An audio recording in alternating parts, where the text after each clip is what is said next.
Hola, niños. You look marvelous this morning. Simply marvelous. Good morning, Methodists. What's happening? Oh, on second thought, I know what's happening. You were about to tell me the story of that time back in Bolivia when you were a bridesmaid. I was? These kids don't want to hear that story again, and I wish you'd quit bringing it up. You want to hear that story, don't you? Yes! Yeah. Okay, I'll start, because I've been told about it so many times. One day back in the rainforest, when Lorenzo was growing up at an orphanage, one day he received a letter in the mail. It was an invitation, a wedding invitation. Hey, look. This is from Batilda's aunt. Her older cousin must be getting married. Okay, look. Dear Lorenzo, the parents of Patrick and Batrina invite you to the wedding of their beloved Bat children to be held at midnight at the Bat Chapel in Holy Cross Cave.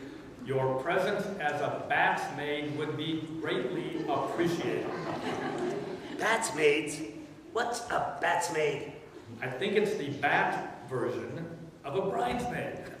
But how can I be a batsmaid? I'm a bat boy. A bride's boy. A boy Yama. Don't bat you know the difference? Well, maybe they didn't realize you were a boy. They haven't seen you that often, and every time you've been over at Batilda's, it's been in the dark, you know.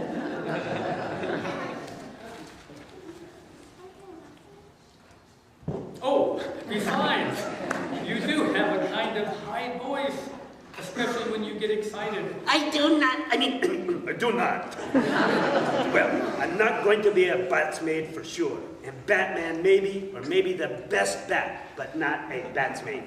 Besides, I wouldn't have a thing to wear. That's okay. It says here they're supplying the Batsmaids dresses. See? Here's a color swatch so you can find a purse to match. Oh, nice. Come on, Lorenzo. You don't want to make him feel bad. And you've always looked great in teal.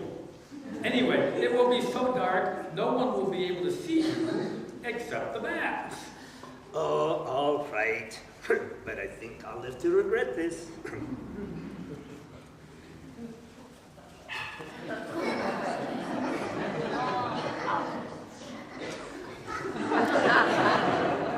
And so, as I've heard it from Barnabas, when the night came, off you went, gathering with the 8 batsmaids in the dark, waiting for the wedding party to fly by so they could guide you to the cave. I remember it well. It was so dark in the jungle that night. We all brought flashlights to help us see, but then the wedding party was late. We had to wait for a whole hour. And it took so long that your flashlight started to go dead. Luckily, being wise batsmaids, Now we're in trouble. we are in trouble.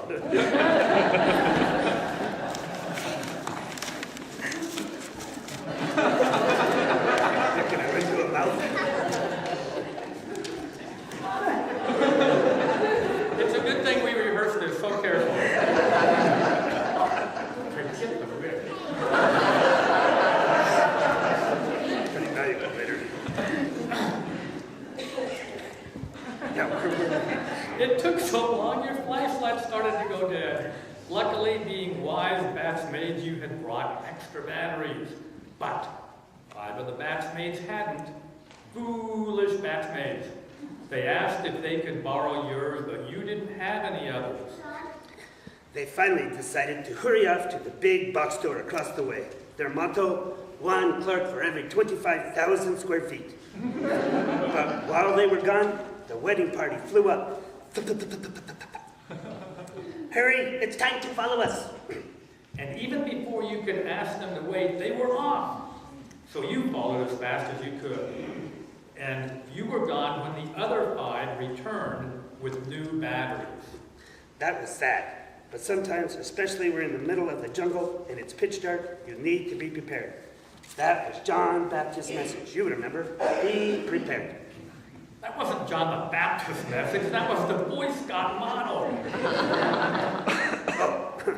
Then John the Baptist's motto was, prepare ye the way of the Lord. And when he said that, people didn't say, wait, I have to go buy some batteries first. They were ready.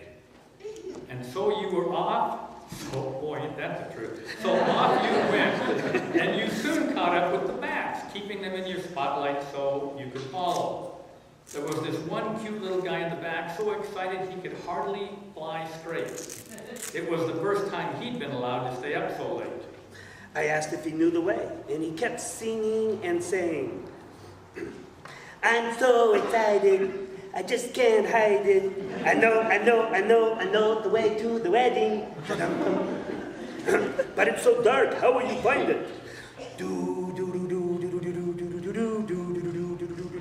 Right along.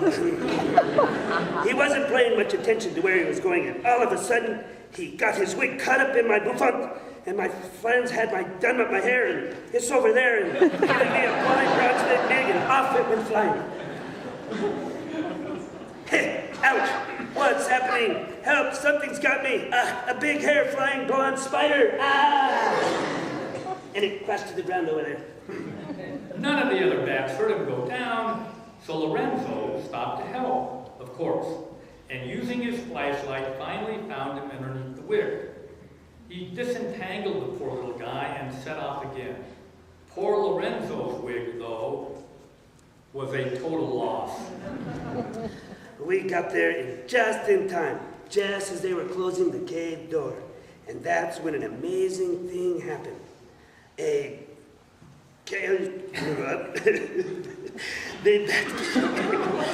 gentleman in a beautiful tuxedo, smiling this huge smile, as if he knew us. He came up and said, Come in. Thank you for helping me. I didn't know what he meant. Help him? I'd never seen him before. So I said, Lord, I'm sorry, but when was it that we helped you? Truly, I tell you, just as you helped one of the least of these, you did it to me. And then I understood. It was just like in the story that Jesus tells in the Bible. When we love someone else, we are loving Jesus. When we help someone in need, we are helping do God's work in the world.